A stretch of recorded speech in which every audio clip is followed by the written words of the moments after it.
Assalamualaikum warahmatullahi wabarakatuh. Hai, selamat datang di DB TV, channelnya edukasi. Kembali lagi bersama saya Nurul Aisyarini. Saya adalah pengajar di SMA Dua Bangsa, mengajar mata pelajaran PPKM, Pendidikan Pancasila dan Kewarganegaraan. Sebelum kita ke pembahasan, jangan lupa untuk like, komen, subscribe, dan share ke semua orang yang kalian kenal agar tidak ketinggalan informasi edukasi di Doa Bangsa TV. Yuk, kita simak materinya. Nah, masih di pembahasan Pendidikan Pancasila dan Kewarganegaraan kelas 11 SMA Sederajat.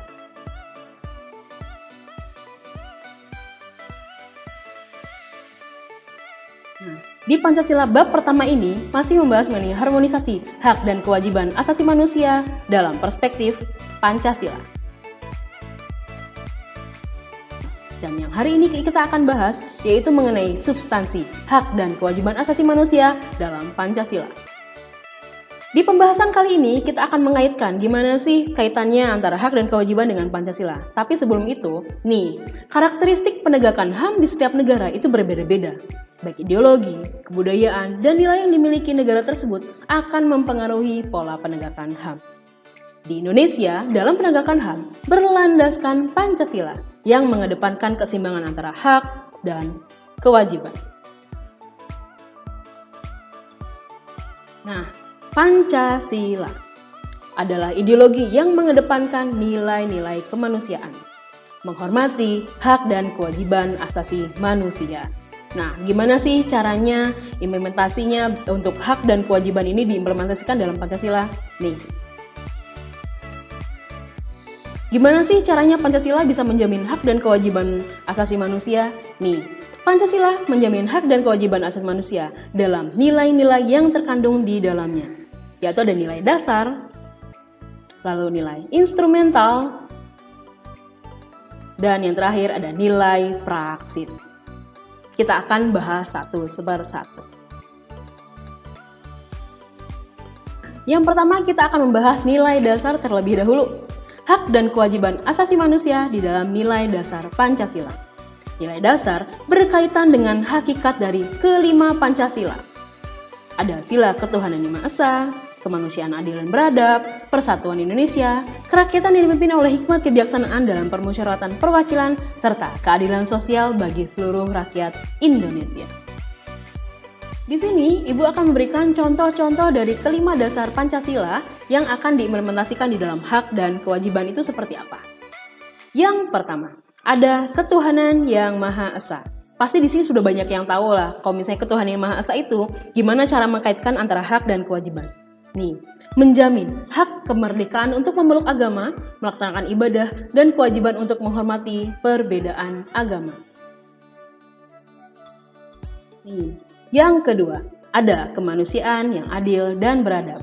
Di sini pasti udah pada tahu sih, kalau misalnya kemanusiaan dan beradab itu pasti antar manusia dengan manusia.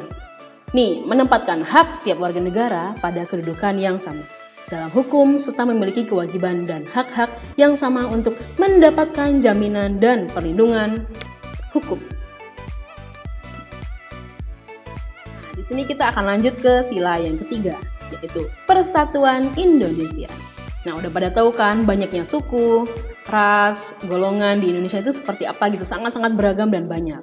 Nah, di dalamnya mengamanatkan adanya unsur pemersatu di antara warga negara dengan semangat gotong royong, saling membantu, saling menghormati, rela berkorban, dan menempatkan kepentingan bangsa dan negara di atas kepentingan pribadi atau golongannya. Nah, hal ini sesuai dengan prinsip hak asasi manusia bahwa hendaknya sesama manusia bergaul satu sama lainnya dalam semangat persaudaraan. Yuk, lanjut ke sila yang keempat. Kerakyatan yang dipimpin oleh hikmat kebijaksanaan dalam permusyawaratan perwakilan.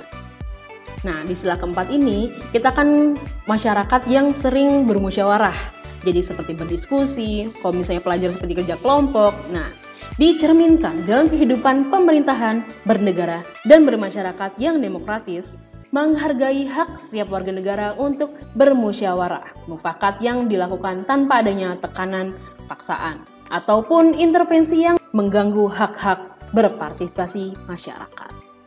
kayak gitu.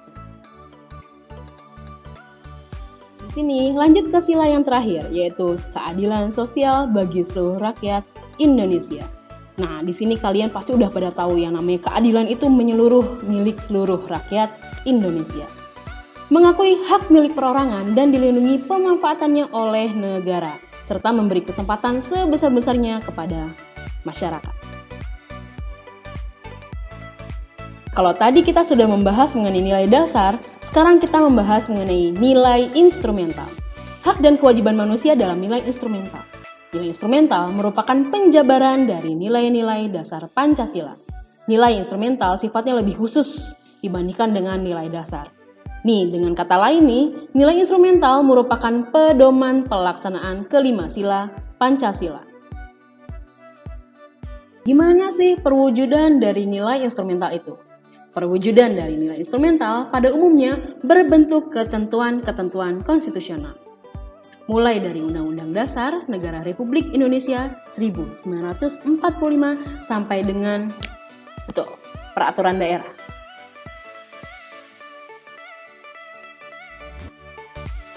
Nah, di sini Ibu akan ngasih contoh gimana sih perwujudan nilai instrumental itu seperti apa. Ada Undang-Undang Dasar Negara Republik Indonesia tahun 1945 terutama pada pasal 28A sampai 28J. Lalu ketetapan MPR nomor 27 MPR 1998 tentang hak asasi manusia. Dalam TAP MPR tersebut terdapat Piagam HAM Indonesia. Nih, tadi kita sudah bahas nilai dasar, lalu kita juga bahas nilai instrumental. Sekarang kita akan membahas mengenai nilai praksis. Hak dan kewajiban manusia dalam nilai praksis. Nilai praksis merupakan realisasi nilai-nilai instrumental suatu pengalaman dalam kehidupan sehari-hari. Ingat ya, kehidupan sehari-hari.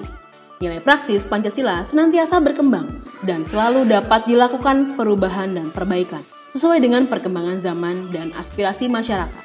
Nih, hal tersebut dikarenakan Pancasila merupakan ideologi yang terbuka.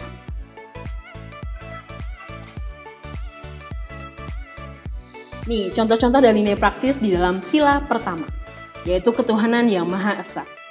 Hormat menghormati dan bekerjasama antar umat beragama sehingga terbina kerukunan hidup. Saling menghormati kebebasan beribadah sesuai dengan agama dan kepercayaannya. Tidak memaksakan suatu agama dan kepercayaan kepada orang lain. Di sini ada nilai praksis dari sila yang kedua, yaitu kemanusiaan yang adil dan beradab. Yang pertama ada mengakui persamaan derajat, hak dan kewajiban antara sesama manusia, saling mencintai sesama manusia, tenggang rasa kepada orang lain, tidak semena-mena kepada orang lain, menjunjung tinggi nilai-nilai kemanusiaan, berani membela kebenaran dan keadilan, hormat menghormati dan bekerjasama dengan orang lain. Nih, implementasi dari sila ketiga dalam nilai praksis Persatuan Indonesia. Menempatkan persatuan kesatuan kepentingan, keselamatan, bangsa dan negara di atas kepentingan pribadi atau golongan. Rela berkorban untuk kepentingan bangsa dan negara, cinta tanah air dan bangsa, bangga sebagai bangsa Indonesia dan bertanah air Indonesia, menunjukkan pergaulan demi persatuan dan kesatuan bangsa yang berbineka tunggal ika. Ada juga nih di sila yang keempat untuk nilai praksis. Kerakyatan yang dipimpin oleh hikmat kebijaksanaan dalam permusyawaratan perwakilan. Mengutamakan kepentingan negara dan masyarakat. Tidak memaksakan kehendak kepada orang lain. Mengutamakan musyawarah dan mengambil keputusan untuk kepentingan yang bersama. Menerima dan melaksanakan setiap keputusan musyawarah.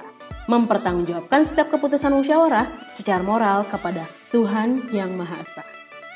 Di sila yang kelima dalam contoh dari nilai praksis, yaitu ada keadilan sosial bagi seluruh rakyat Indonesia.